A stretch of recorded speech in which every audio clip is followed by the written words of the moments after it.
The Next Level Podcast, from Lynn Studios on the Texas Gulf Coast. Engineering, construction, design, and development. We're building. Hey everybody, I'm Brandon. Thanks for checking out the Next Level Podcast. In this episode, we're hanging out with our founder and CEO, Stuart Lynn. Had an amazing conversation. We spent about an hour in the studio together. It's probably my favorite one to date, so I hope you guys enjoy it as much as I did.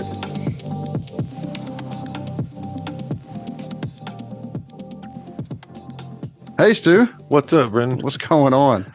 We're in the podcast studio, Yep. The Next Level. Been busy doing this. Quite a few of them. Oh man, we're going all in. Yep. Good stuff. Yeah. So we don't get the opportunity to sit down and just talk very often. So I figure we should record it when we do, right? I think for the people who listen to this and for intercompany use and all that, it'd be good to just have you kind of, I hate using this term, but spill your guts, right? Like tell us what drives you, what motivates you, what the big vision is, the big picture. Kind of like we do in the state of the company, where we've been, where we are, where we're going. Talk about the company, the core values.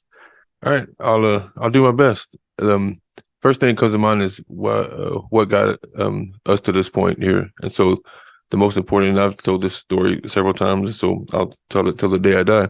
What got me to this point right here was 16, 17 years ago. I was literally broke as a joke. My parents were having to pay my light bill. Christmas time, parents were having to help buy Christmas presents for the at that time 8 kids. We had 7 then. One was on the way. So anyway, yeah, I was broke as a joke. Did everything my parents told me to do, is go to school, get an engineering degree, get married, and live happily ever after. And as I tell everyone, I was doing everything except for the happily ever after. And so yeah, I was at a bad spot, and I wanted to do something different, and I had no idea what. I had all these dreams and goals of making money and giving money away, doing different things, and I just could not get there. And so I'm having this conversation on the way back from work. I was working in Freeport, an hour and 20 minutes one way. Did that for 8 or 9 years, and I was having this conversation in my head of, why am I not making enough money to make ends meet? And I had this vision to 1 year make $1 million and give the inverse of a tithe. My dad was a minister, or is a minister, and so I always knew what a tithe was. So I wanted 1 year, I want to do the inverse of a tithe, make $1 million, give away 90%, and then live off the 10%, which was $100,000. At that time, I didn't know anybody that made $100,000, especially being in the having dad's circle of influence was a bunch of ministers. So I knew I could live comfortably off $100,000. So fast forward, I'm having this conversation in my head, and why am I not making this money? And kind of being poor me, playing the victim. And I'm like, God, how come you're not helping me make $1 million? And this conversation is going back and forth. And as I remembered and as I heard, it wasn't audible, of course, but in my mind, God's telling me, you mean, so I'm supposed to help you make $1 million? And yeah, that was my dream. That was my goal. No one else planned it to me. Who else decides to do that when you're 8 years old, 8 or 9, whenever it was? And he's like, and as audible as it could be, he's like, how am I going to help you make $1 million when you won't, how am I going to help you make $1 million and you give me 90% when you won't give me 10% and you're broke now? And every time I tell the story, I get chills. I was going over the railroad tracks right here in Bay City, and from that point forward, I made a commitment to give 10%, which was easy then because I wasn't making much at all, and wasn't even going to church and have anybody to give it to. I'd walk 2 blocks from where we're at and give it to the local church there, and have a conversation with the priest about Catholics and Baptists and what we agreed on and what we didn't agree on, and wasn't even going to church. So fast forward, a few months later, I found a seminar, went to a seminar called First Steps to Success. A year after that, I was able to start a business from essentially nothing. Ended up getting on a windstorm list through a series of events and started getting phone calls. And that's literally what started Lynn Engineering as we know it today. And that's what got us to this point here. A lot of dominoes fell after that conversation. A lot. That's right. And so it's with anything. Unfortunately, success is not something that when you're going through it, you don't realize it until way after the fact. And so people say, how did you get to where you're at, or any of those things? You can't see it till after it already happened. You have to be in the moment and just keep be faithful to little things and be ruler of much. And so in the beginning, a lot of people thought I was just already in business, or some people think I already had money. I had zero, absolutely nothing. I went to that first seminar and I still didn't have a business, still didn't have anything. But what I learned from that seminar is how to honor people. My boss at the time, which now is an employee, I honored him. And as I got on the windstorm list and started getting phone calls, I could easily went off and started doing something on my own. I didn't. I honored him. I went to him 3 times and told him what I wanted to do. I gave him the option to partner with me, and he blessed me, and I ended up starting my own business. And eventually I was able to buy his business and now get him and his family work for us. So it all worked out, but it was definitely a process, and it didn't just happen. Even when I was going through that process, I didn't know how it was going to all play out. I just knew be faithful to little things, and that's what I did. So this is the course of the last 15 years, right? Yeah, 15 years. Yep. So 15 years sounds like a long time, but it's not. And then it also sounds like not that long of a time for a business, but it is. Right. And I know that's very contradictory what I just said, but you know, most small businesses, what, 2 years is what you give them before they go belly up? Yep. So tell me where you were 2 years in. How were you feeling about it? 2 years in, so the first year did 90,000. Essentially, one person on my own, had a little bit of help through a couple half people, but part-time folks. But yeah, 90,000 the first year, and then 270 the second year. Had a big jump. That end of that second year. That's gross. That's gross. That ain't no, that's gross. That's right. So yeah, my first year, I would have been much better off staying as an employee. But so yeah, so a funny story though. It's back to those seminars. What I learned in those seminars, I put in place the last 15 years, and I've been to over 100 of them. One of the things they talk about in the seminar is how to honor people and how to talk to people, how to make them the focal point and not be about you. And so it's a very process that I learned on how to honor people. Essentially, I took that process. Someone called and wanted an inspection done in what I thought was about 30 minutes for me. Turned out I got the cities wrong, and it was an hour and a half for me. So the guy called and said, "Hey, we need a foundation inspection." I was on the windstorm list. I'm going to drive 30 minutes and make an easy $300. I thought. I drive to that town and come to find out it was Port O'Connor instead of Point Comfort. Point Comfort is only 30 minutes away. Port O'Connor is not 30 minutes. I drive to Point Comfort. I'm sorry. I drive to Point Comfort. I call he's one of our clients right now. I called him and said, "Hey," I didn't know him at the time. I said, "Hey, I'm here. Well, the address is not pulling up, yada, yada." He goes, "I'm right here. What are you talking about?" It was in Port O'Connor. See you in an hour. That's right. See me now. So I drive another hour. So now I'm going an hour and a half for a $300 inspection, which didn't sound all that enticing. So it was Tidewater Homes. We're still clients today. Kyle. Yeah, Kyle Austin. So we get there. I didn't know Kyle from Adam. So get there, do this inspection, honor him, ask him about his family, ask about what he does for a living, what he does for fun, all these things that we're taught. And I said, "Man, I feel like I've known you forever." And I said, I'm in Rockport. We're stuck on this job. The guy that's the engineer there can't come. He's getting old, getting ready to retire. I think he's selling his business. Why don't you give him a shout?" So he gave me his number, and I called at that. Mark Eichstead was the guy's name. And that was our first acquisition. Mm-hmm. So literally from a $300 inspection, that was an hour and a half wait, doing the little things. You know, everyone thinks you're going to, buy and get an acquisition and spend $1 million and do this and do that. We able to get that business for a $300 job that I probably lost money on by the time I drove an hour and a half twice to do a foundation inspection. Didn't even do the whole house. It was just a foundation inspection. Mm.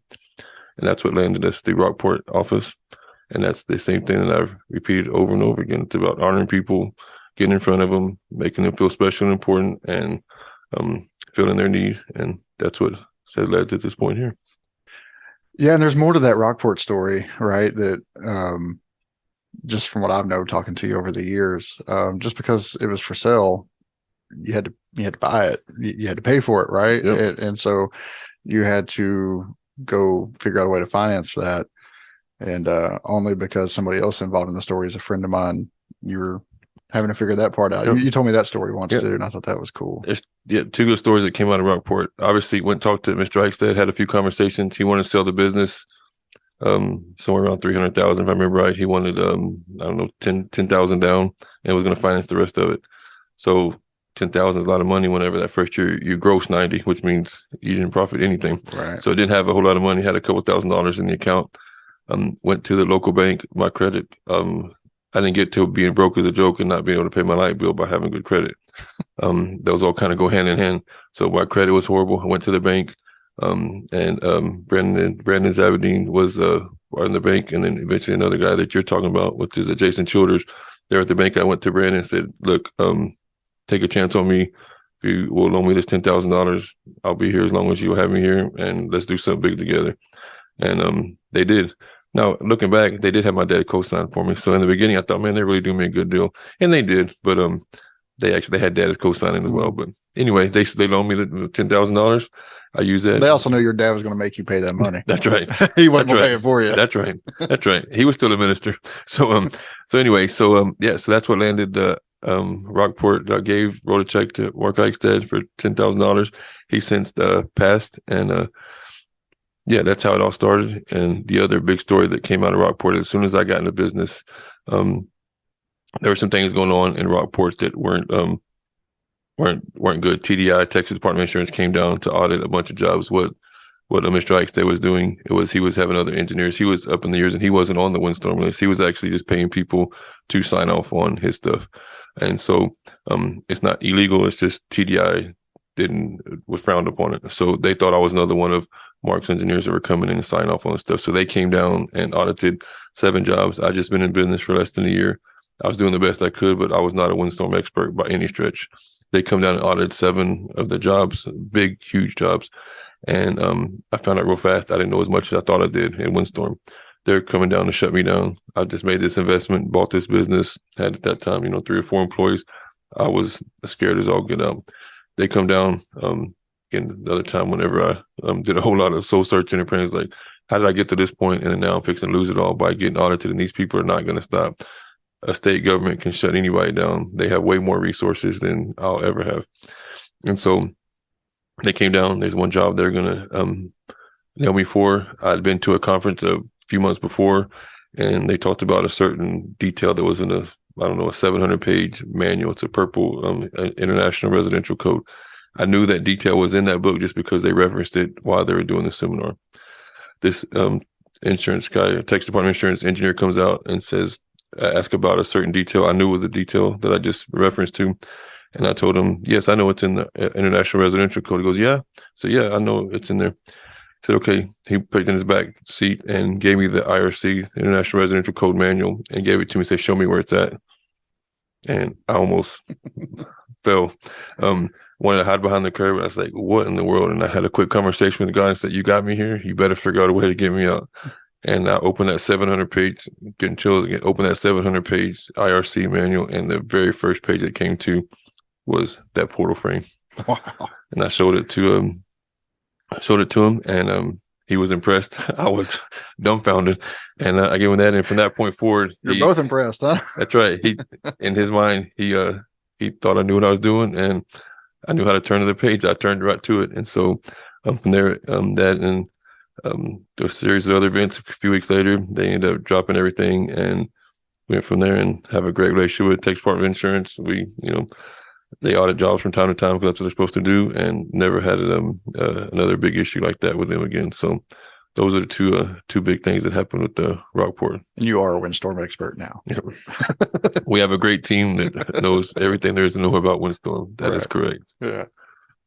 Yeah. Awesome. Yeah. It's so cool to me to hear you talk about the early days. And Lynn and Associates was, I don't know who the associates were. It was you. Right. I was the Lynn and the associate. Right. Yeah. So now there's close to 70 of us. 72. Okay. Yeah. And so that's a lot of growth in 15 years. Mm-hmm. All 70 of us, our spouses, our kids. You handwrite birthday cards. Like, you're very intentional about relationships, no matter how big we get. And you touched on it with the seminars with First Steps, but what drives that?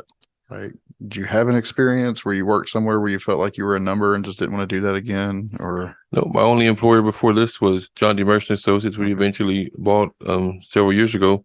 And it wasn't that. It was just when I was rock bottom, and whenever I got ready to go to that seminar, I had that conversation about giving 10%. And a few months after that, there was a seminar that that I found on the website. On I was searching something, some kind of success or something along those lines, and I found this seminar in Atlanta, January, whatever it was, 23rd, 24th, in 2007, I believe it was. So I found that seminar. I wanted to go to it. It was in January, so get ready to get some tax money. So that was the one time when I had a little bit of cash after when you have 7 kids. Oh yeah, Fixing to have 8, you get some credits. right. And so anyway, so I knew I'd get some cash, and so I went to my wife and said, "Baby, I want to go to this seminar." Now, granted, I'm still broke as a joke. I'm still not able to make ends meet. I'm a failure in every aspect of my life. It seems at the time I'm giving it my best shot, but I'm not getting any results. And I went and told her I wanted to go to this seminar in Atlanta, Georgia, and we be gone for a weekend. And I'll never forget. She said, "Everything you do is for me and the kids, and I believe in you. So, go to the seminar." And that was I don't want to cut you off, but I got to ask before I forget. Is that why you write "I believe in you"? Yep. On every card. Yep. That's awesome. That was the yep. That's exactly why. So when she told me that was like again, I was still broke as a joke, but all I wanted was for somebody to believe in me. Not that people didn't believe in me, but you go through days, and I have amazing parents. Lisa's, my wife's amazing. Kids are amazing.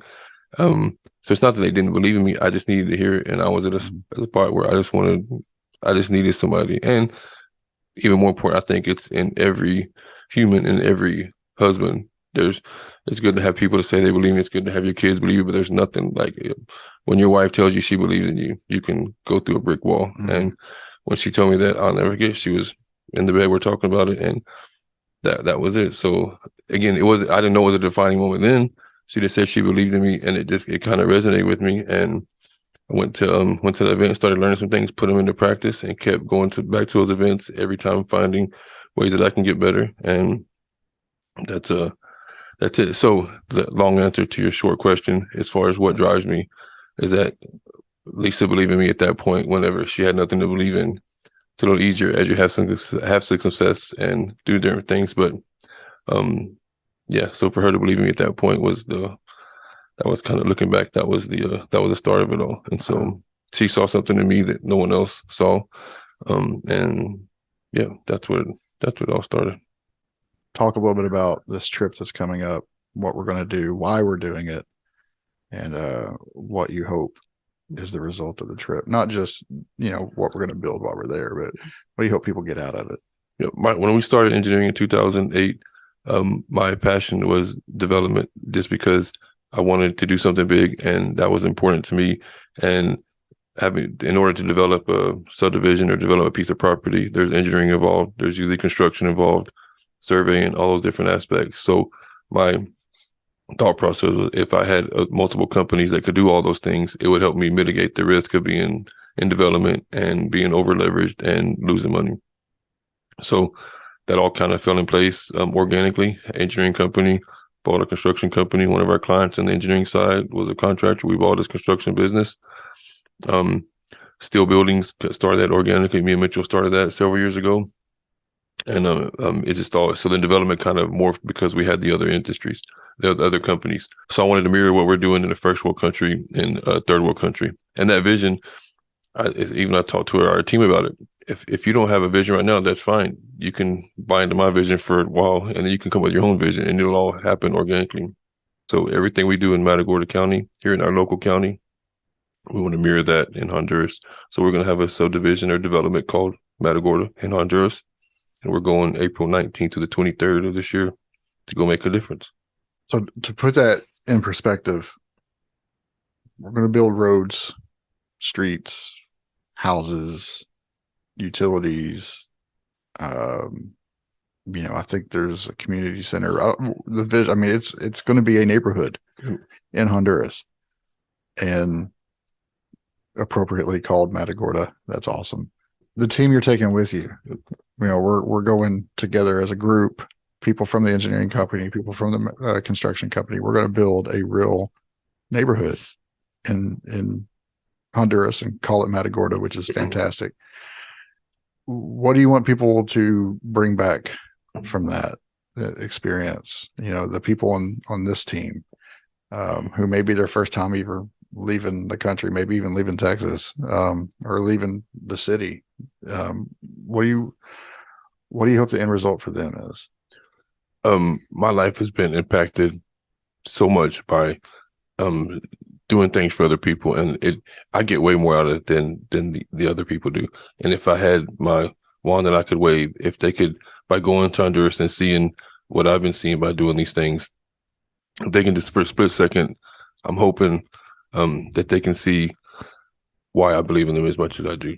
And so for that split second, as they see that orphan or see that person that's having to walk to the dump to try to gather 5 or 10 cents of recycled tin or plastics to be able to buy some beans and rice, if somehow they can see what they're struggling with, and to see the difference that we can make in their lives, and see that's all I ever want. And whether it's in a third world country for that kid in Honduras, or whether it's that orphan in Belize, or if it's one of our people, somebody on our team, it's the exact same thing. You don't draw the line. You want something. I want the most for everyone. So whether I'm in Belize or whether right here in our room talking about this, I want everyone to know that they all have the potential to make a difference, and they can play that small part, no matter how small they may see it, a small part in making a difference. So I just want them to see that. We've been talking a lot about this phrase that's on the board behind you in the past month, and we're going to carry it throughout the rest of the year. Tell me what it means to be next level. The end of last year, I was thinking, what was the biggest thing that we could do to make a difference for 2023? And we're getting ready to do our annual retreat with our leadership team. We have an amazing leadership team, and it just came to me as I want to do something special for them.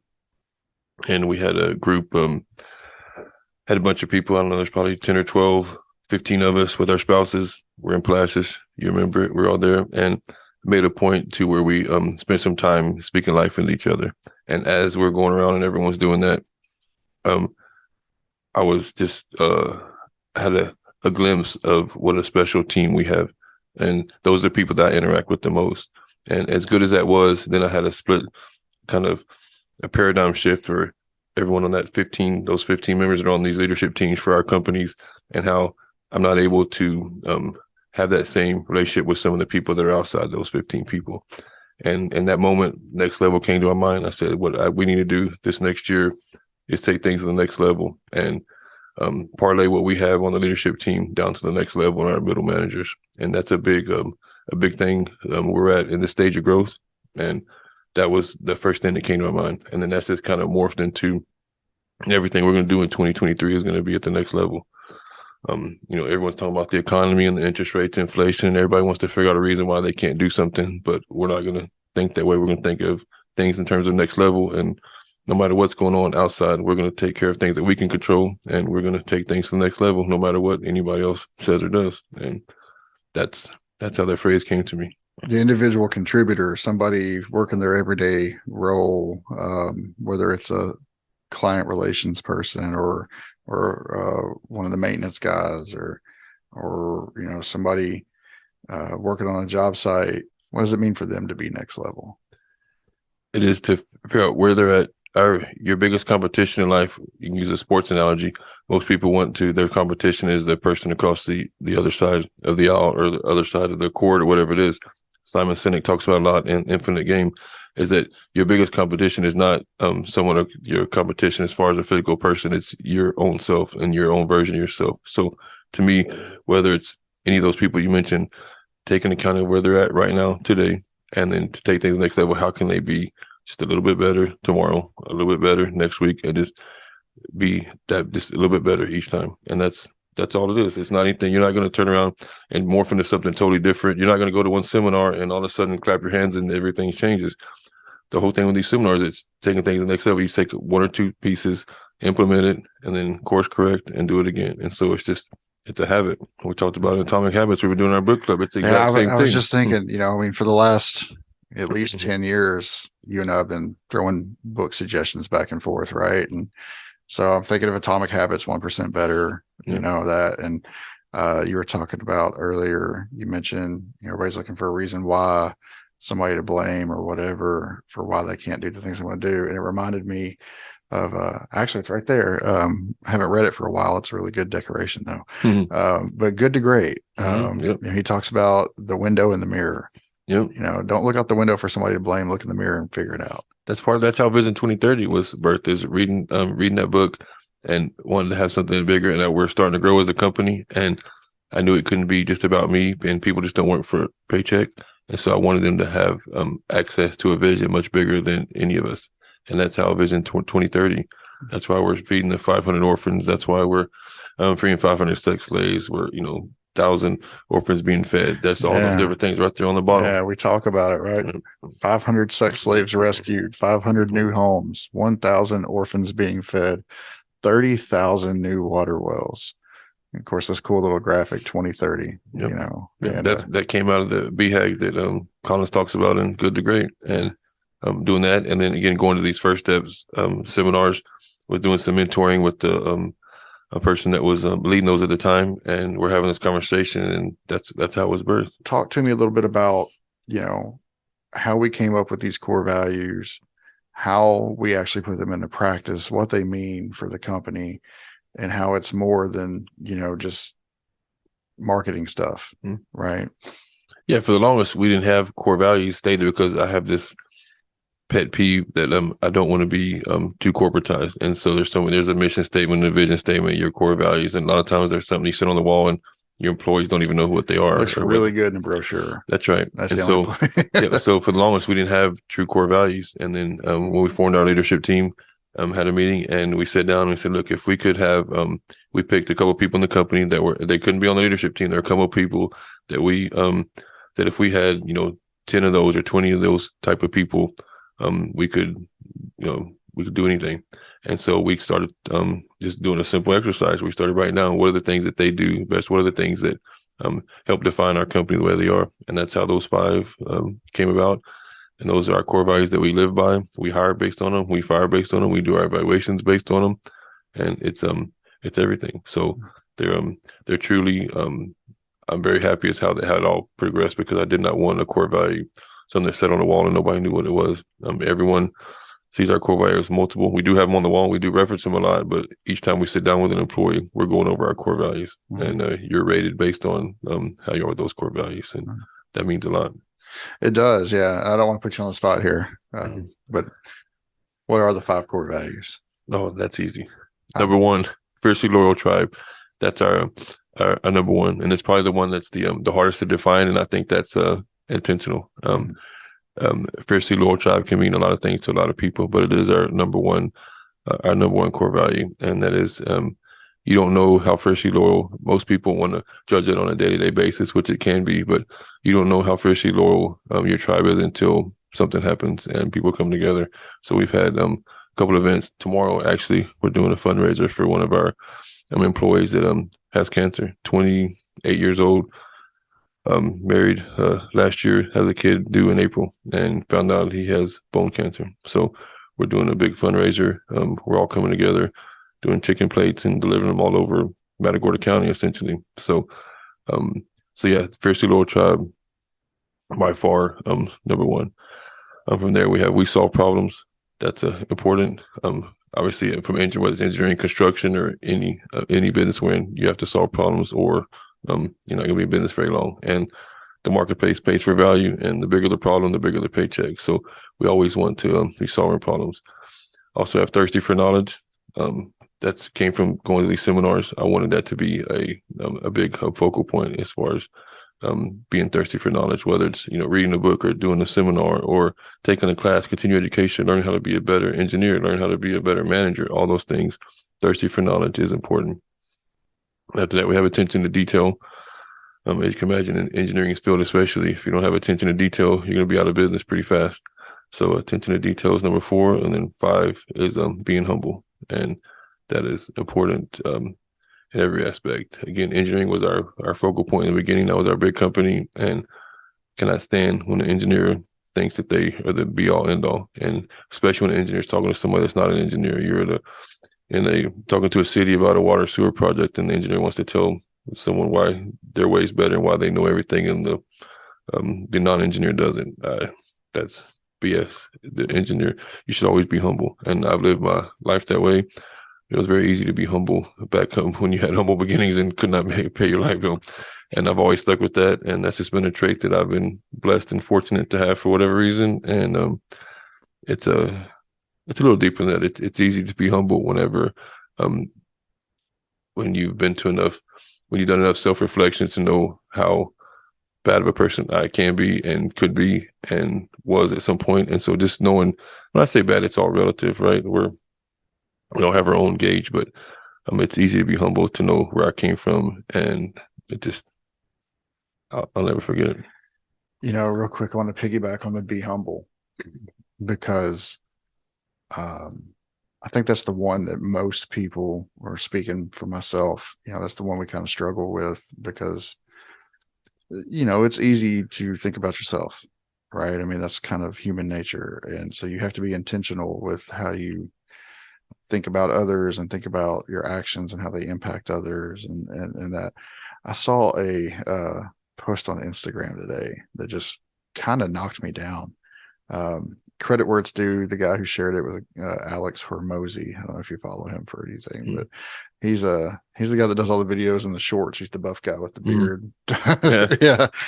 But he shared this post on Instagram today. He said the Queen of England died 5 months ago. She ruled 5 countries, accumulated more wealth than 99.9% of the entire globe.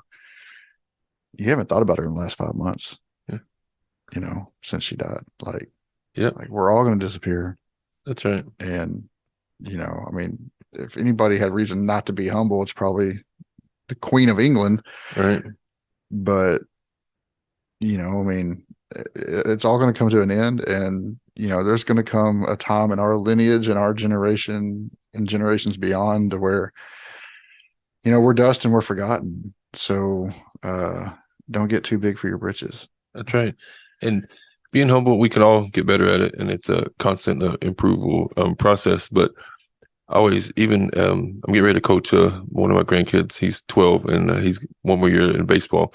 What really helped me, a lot of the principles I learned in business, I learned by playing baseball and coaching baseball. So his dad, I coached all the way through baseball. So it's his last year. So I told Zane I'm a coach of baseball. So luckily his dad allowed me to do that. So that's getting ready to start. So I've been thinking about different things and how I want to do that. But so many lessons, and it's like a head fake to me. So I told the kids nonstop as they were growing up on the baseball team, it's not about the game of baseball, it's about the game of life.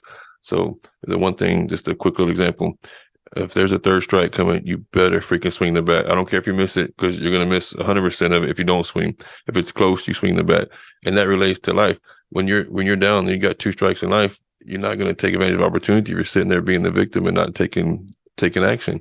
And so it's not about the game of baseball, it's about the game of life. But it's so much easier to teach it in the context of baseball versus just telling the kid that when they're 12-year-olds about, how to fight the game of life. And so I just love that. So part of that is the same thing with being humble. If you can help enough people get what they want, you're going to get what you want. So I'm not some special person that think I'm not Mother Teresa. I enjoy having the nicer things in life. I was broke as a joke, and now I have a little bit of money. So I'd much rather have a little bit of money than be broke. Right. So not looking for anyone to feel sorry for me. But at the same time, I know that if I can just help enough other people, I'm going to get mine anyway. So why would you try to get yours and then forsake other people? So it's just a mind shift. It's a different way of thinking things. And that's been ingrained in me for the last 15 years, and it still is. And thank goodness I have a wife that'll help me stay humble if I get online. So it works out good. There's the difference between humility or arrogance, rather, and confidence, right? You can be humble and confident at the same time. And I think there are people who get that mixed up to where, they think, oh, well, being humble means I have to be self-deprecating or whatever. Like, that's not the case. That's You just have to care more about other people than you do about yourself. Our core focus, we think big to work big to give big to positive impact the lives of our employees, clients, and communities, in that order. You can't make a difference in your employees. You dang sure can't make a difference with your clients, and you for sure can't change your community, whether it's your local community or somewhere in another country. And so so we're taking and breaking those phrases down each month. So this first month in February, we're talking about we think big. So that's what it's all about. Think big, and it's an entire phrase. We think big to work big to give big. So that and the rest of the phrase, but they're separate, but they're all together. Yes, some people just think big and heads in the clouds and they got all these big visions, but if you don't have any hard work and you don't work big, who cares?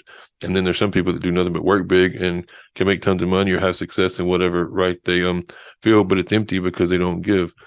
Some people on the charity side just want to always just figure out how they can give money away or collect money to give it or whatever, and not have the front end part of it. And so it's all encompassing. So we think big to work big to give big. So obviously this month we're focusing on we think big.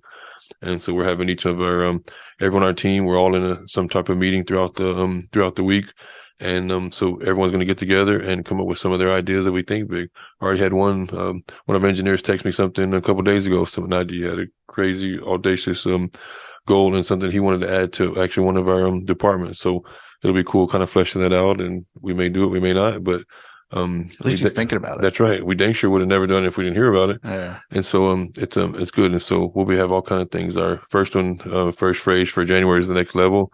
You saw it. We had a spreadsheet. I mean, heck, we probably had 50 to 70 different things that people brought up, the ways that we could take things to the next level. Great ideas that we never, as a leadership team, would have never even came close to coming up with. So we'll implement some of those, and some of those are going to make a huge impact. Same thing this month. We think big. So we'll get all kind of ideas of how our employees think that we can think big. And some of it'll be directly related to business. Some will be some who knows what they're going to come from, but we're going to do something with them. Mm-hmm. And so that's exciting. I'm really excited to see what some of those things that our people come up with. Yeah, me too. And it's cool because everybody in the company is participating, because everybody in the company is involved in what we call an L10 meeting, right? A level 10 meeting, weekly meeting, whatever kind of structure it is. Nobody's in a silo. Nobody's alone. So these conversations are being had. The ideas are being captured, collected, and funneled through the various meetings, all the way to the leadership team, who then get the benefit of seeing it all. And, kind of, not only could this help here, this person in construction that had this idea, but man, this would make a huge impact in development too, or vice versa, and then giving these people the credit for their great ideas. That's important. And people need to understand that, this isn't like, give us all your good ideas, we're going to take them. It's like, no, be a part of making a difference. Be the catalyst. I just think it's awesome. So we think big. I'm excited to see what these big thoughts are. Yeah, it's going to be good. And it kind of reminds me of the big thing that when I have a few minutes with someone, they say, what are your top 3 things, or what are some things that come to mind as far as success, whatever it's, did this at a school, I don't know, 4 or 5 years ago, and it's always stuck with me. And VTG, V for vision. You got to have some type of vision. A man without a vision will perish. And so that's a good, you have to have that. And all 3 of these are, again, separate, but they work together. You have to have a vision. T is for teamwork. We have an amazing team. Every one of our 72 employees are great. We all have strengths and weaknesses. They all bring something great to the table. And we fill in the gaps for each other. So you have to have a team. And anytime I love doing when I'm talking in schools or whatever, just because anytime especially during some type of season, whether it's football or baseball season in the spring, every time you go, there's always one kid that's got a jersey on. So I always use that for an analogy. Teamwork, the epitome of teamwork is seeing somebody with the jersey on. And so, whether it's the Lynn Group jersey, or whether it's your sporting team, or whether it's the home team with your family, you all have a jersey, and it's all part of being a part of a team. Success doesn't happen in a vacuum. You've got to have teamwork. And then the third is G for giving. Having a great vision, having a great teamwork. If you don't have anything that you're behind and giving, it's not just about money. I mean, the money, in all actuality, giving the money is the least rewarding, because whether you're given $1 or $100,000, at the end of the day, I had more reward giving the 10% when I only had $100 to give, because it meant more as far as it impacted me more by giving a smaller amount. So some people get caught up in the number. Giving is really not the money is the least about. Mm-hmm. Giving is what the action in doing that, and it's not about the money. It's more about doing something different.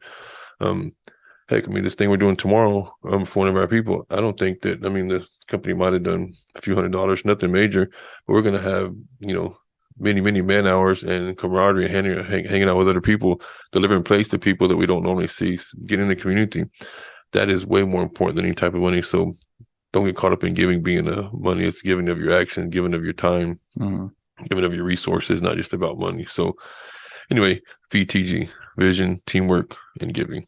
Those three things can lead you to anything you want in life, in my opinion. Okay, last two questions. Now I know you got to go. This is probably the longest you've sat in one spot all day today, huh? It has. But, okay. What keeps you up at night? Jeez. Let's took a little curve, man. Took a little chord. Huh.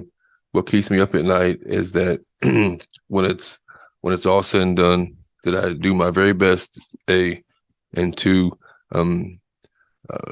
did people realize how much I believed in them and their full potential. I feel like it's always something that's on my mind, is that I don't think people realize how much I believe in people more than they believe in themselves, especially the people that I'm close to. When I say close to, I'm not talking about family, which I am close to, obviously, but our people, our team. And I think some things, I don't ever get lost that I truly believe in them. I believe in them until they can believe in themselves to reach their potential. And so what keeps me up at night is, am I really doing everything I can to get the best out of them and to be the best version of myself so that I can be that person for them? Because I believe everything has a time and place, and it's back to, opportunity, meeting preparation. So I want to be prepared so that when that opportunity comes, I say and do and act appropriately. So to make sure that I'm being everything I can be to bring the best out of people, that keeps me up at night. Tell me what your personal why is and how you came to formulate that. My personal why is to make a difference every day so the underdog can succeed. And unfortunately, it's just a phrase that just rolls off my lips. And but every time I say it, it has such a deep, deep, powerful meaning. And we did the Find Our Why together as a company years ago. You came down and helped facilitate that. And it was great as a company. It's what helped us get the second half of our "we think big to work big to give big." We always had that as our vision statement, but then so that we can positively impact the lives of our employees, clients, and community, that came out of that that thing that you helped facilitate. But after that, I wanted it. It wasn't good enough for me to have something for a company. I needed something for me personally, and so it's not an easy thing. You just don't read a book and it just pops. I mean, it took us probably 40 or 50 of us, and you facilitated for an entire day to figure out our business why and personal why. You only have one person to check with. So I went through the process, and it was a long. It took a couple of weeks, and one of the things you do in there is you interview people that you're close to, and you ask them certain questions. And so one of the questions is asking your parents or relatives or friends or whatever, what is something that happened in my life that they remembered and that was impactful. And a lot of times it was stuff that I didn't even realize. And two of the cases, it was something I had no idea about. Something my mom told me is that I asked her the question, mom being the mom she was, she sat down with me and was glad to answer and told me the whole backdrop and the whole story. But essentially, when we used to go to Sunday school as a kid, mom would take us to Sunday school. And then through a period of events, the lady came to mom and said, "Man, we cannot talk about any of this third world country. We can't talk about these kids." Back then, it was kids in Ethiopia. You see the commercial with the flies around their big bellies, and that we said, "We talk about this in Sunday school. We can't talk about that around Stuart because he gets these big tears in his eyes, and he tells us, what are we doing about it? We have to do something." And she literally said, "We can't." He gets too emotional about it, and so that was one story that kind of resonated. And then going to Belize and seeing how those orphans how just impacted me. We had to do something. I mean, I'm here in America and having a little bit of success, and yet I can't spend a little bit of time sewing into those kids. I mean, it just drew me to them. So that's something every morning I think about it. So that's how that phrase came out. And don't have the journal degree like you have, and don't have many good phrases in my life, but that is one that resonates with me. And every time I say it, it just hits me to my core. But it's to make a difference every day so the underdog can succeed.